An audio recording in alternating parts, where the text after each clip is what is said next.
Um, I'm Ward Simmons. I'm one of 6 leaders that rotate responsibility for leading on Wednesday nights. For those of you on Zoom, you may not have heard this, but there's no air conditioning here. It's a little stuffy. Everybody doing okay? Is this going to be tolerable? Okay. Thank you. So not having the temperature that we want is a little bit painful. It's what the Buddha would have called dukkha. And the talk I want to give tonight is entitled Pleasant or Painful.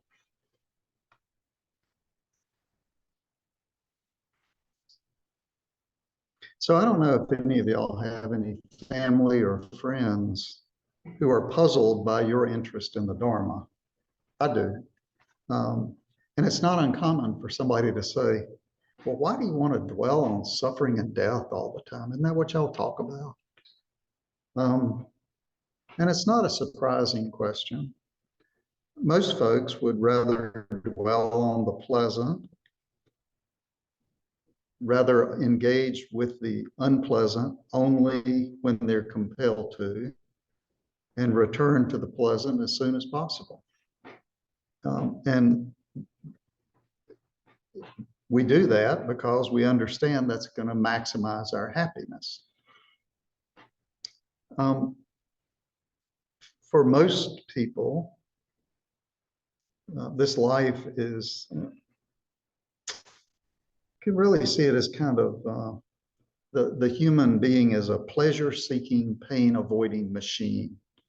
And on an unconscious level, every moment involves classifying our experience either as pleasant or unpleasant, and then going after what's pleasant and keeping what's unpleasant away. Now, you'll notice that I said on an unconscious level, and this is key. Once we encounter the Dharma, and once we enter upon this path, we begin to look more closely at our relationship to experience. Said another way, we begin to have fewer moments of relating to experience on an unconscious level and more moments of consciousness, of awareness. As a result, we begin to see this pattern of chasing the pleasant and running away from the unpleasant. And as we bring this pattern into awareness, we see that it does not lead us toward happiness. In fact, it's just the opposite. And the Buddha taught about this in a discourse. I'm going to give you the title of it.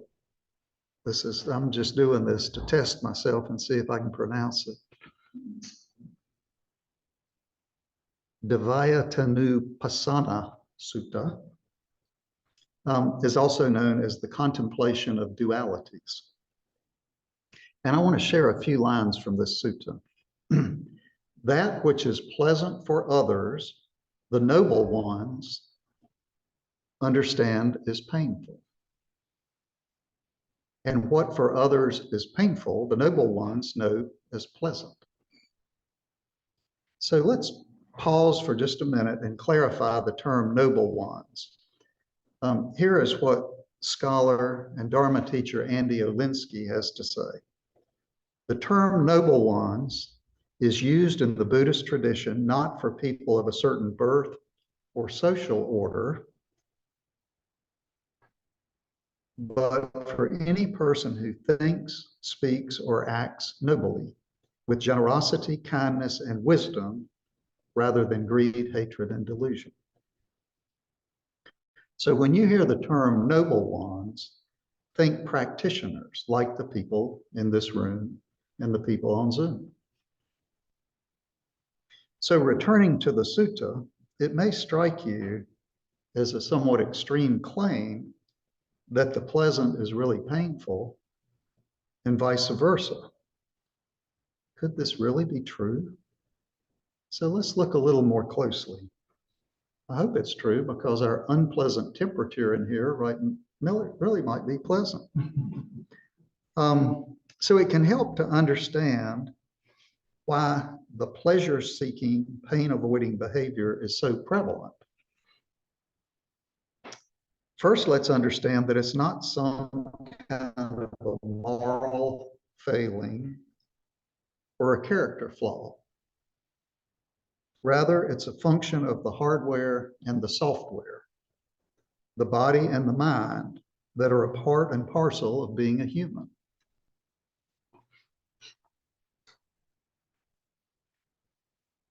So when we talk about experiencing something as pleasant or unpleasant, that's pretty far down the road in the process of experience. So let's just take a step back to how experience begins, how it unfolds. The only way we can know any experience is through what in the Dharma is referred to as the sense gates. The first 5 of these are familiar. They're the physical senses that we're used to: seeing, hearing, tasting, smelling, and touching. And to know any moment of experience, there has to be consciousness at one of the sense gates. And consciousness arises when there's contact between a sense object and a sense organ. So I am seeing because there's contact between that clock on the wall and my eye, the organ, so the object and the organ. And when that happens, there's sense consciousness and seeing occurs. Same is true for hearing, tasting, smelling, and touching. So in the Dharma, the understanding of the sense gates contains one more component, a 6th sense, and that is thinking. And in this context, the term thinking is understood very broadly as any kind of mental activity. It could include planning, remembering, emotions, any kind of mental activity. So with thinking, the sense object is the thought, the sense organ is the mind, and when there's contact between the thought and the mind, thinking occurs.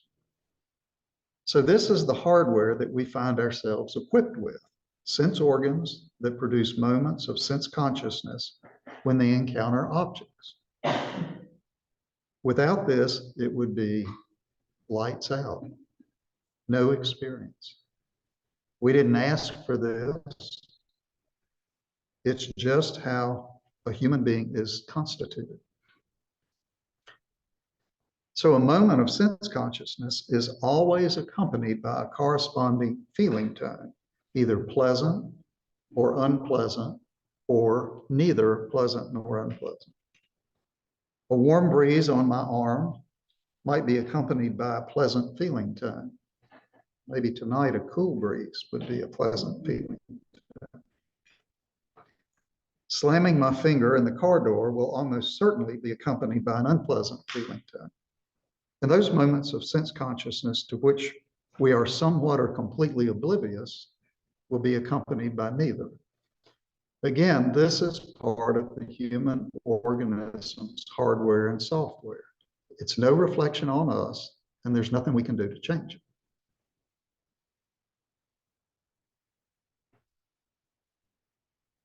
So this progression now moves on to desire and aversion.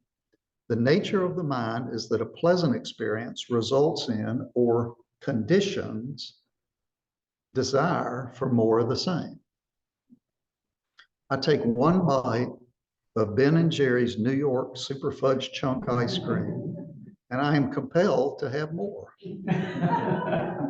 Is the carton empty? If not, is somebody else going to get to it before I get back to it? If it is empty, how far away is the nearest grocery store?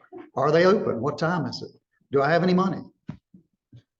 And likewise, an unpleasant experience results in or conditions the desire for it to end. How long will the dog in the yard behind me continue to bark? Who owns that dog, and why aren't they doing something about it? What's the phone number for animal control, and how long will it take for them to get here? There's one more step in this progression. So just to review, contact between a sense object and a sense organ results in a moment of sense consciousness. Each moment of sense consciousness is accompanied by a feeling tone of pleasant, unpleasant, or neither. And a pleasant feeling tone conditions desire, and an unpleasant feeling tone conditions aversion. The next step in the process is where it gets really interesting. Often, desire or aversion conditions clinging or grasping, a demand that we have what we want and that our desire or aversion prevail and result in our preferred outcome. Said another way, often desire or aversion conditions attachment. Attachment is very different from desire or aversion. This is not an unalterable consequence. This is not a part of the hardware and software. It is a choice we make. And as we train our minds, we begin to see that we do, in fact, have a choice. You may be familiar with what's arguably the most fundamental teaching of the Buddha, the Four Noble Truths. And this reveals that our suffering, our stress, our dissatisfaction, in Pali, our dukkha, results from attachment. And this is the last step in the sequence above, craving, clinging, or attachment. Now, let's go back to the sutta again.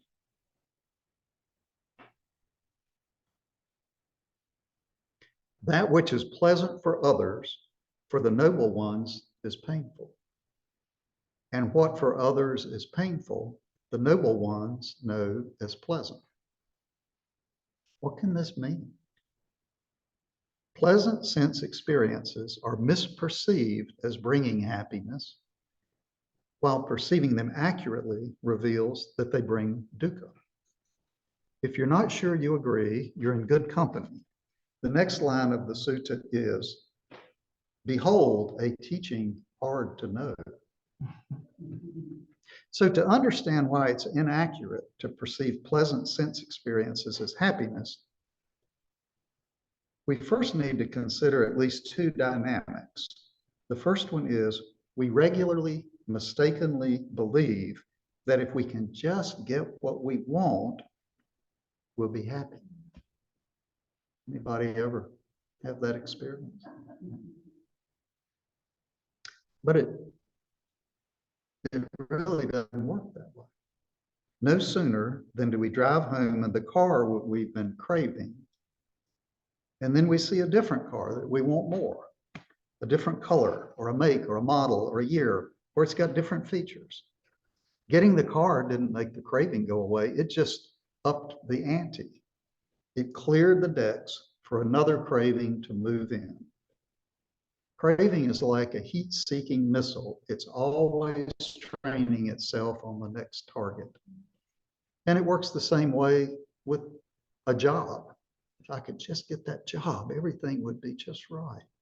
Or the house, I'd love to live in that house and then I'd be happy. Or wouldn't that person be great as a relationship partner if I could just have that? But it doesn't satisfy us. Getting what you want does not end the craving. So the second dynamic we need to understand is that when we surrender to craving, the consequences are not just limited to the one instance at hand. Every time we succumb, the dynamic is strengthened. The Buddha said, whatever a person thinks and ponders upon, that will become the inclination of her mind. So if we're constantly dwelling on craving, our mind will become conditioned and it will naturally crave. Alternately, to the extent we can relinquish craving, our mind will gradually become less and less conditioned to that as our default mechanism. So the more we yield to the dynamic of desire, the stronger the dynamic gets. The more I go for the New York Super Fudge Chunk ice cream, the stronger the pattern will be of pursuing that which I crave. So here's what we can say about attachment.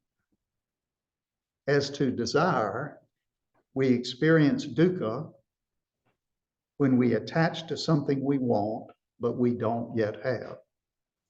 We can also say we experience dukkha when we attach to something that we do have because we want to make sure we keep it. As to aversion, we experience dukkha when we attach to eliminating something that we have but we don't want. And we experience dukkha when we attach to keeping away something that we don't have, but we're afraid we're going to end up with. What a mess. So what do we do? Is the teaching to avoid the pleasant and seek out the unpleasant? Happily, no. And this might be the most important thing I say all night. It's not your circumstances, it's your relationship to your circumstances. It doesn't matter if your experience is pleasant or unpleasant. What matters is whether or not you attach to that experience. It's fine, even desirable, to enjoy pleasant experiences. It's okay within reason to arrange your life to include the pleasant. Make plans to have lunch with someone you're fond of. Make time to read a book that interests you. The same is true with the unpleasant. Use reasonable efforts to avoid unpleasant situations. If it's cold outside, turn the heat off. If your foot hurts, stay off of it. But do these things with the awareness that the pleasant will always end and the unpleasant will always resurface. The teaching is to simply, number one, see clearly that pleasant experiences condition desire, unpleasant experiences condition aversion, and both can easily progress to attachment. And number two, cultivate an attitude of equanimity or non-reactivity toward the constant ebb and flow of pleasant and unpleasant.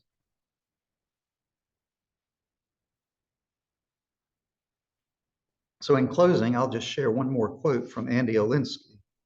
And this is about the illusion that the pleasant will bring happiness. For those who are able to see through this illusory construction, parentheses, an ability that comes in part from meditation, ordinary pleasures are seen as a snare that catches and reinforces the ego. That view we have of self as separate from which so many sufferings arise. The moderation or even renunciation of these pleasures, on the other hand, can be viewed as a powerful tool for gaining freedom from our self-created suffering. So I'll offer that for your consideration.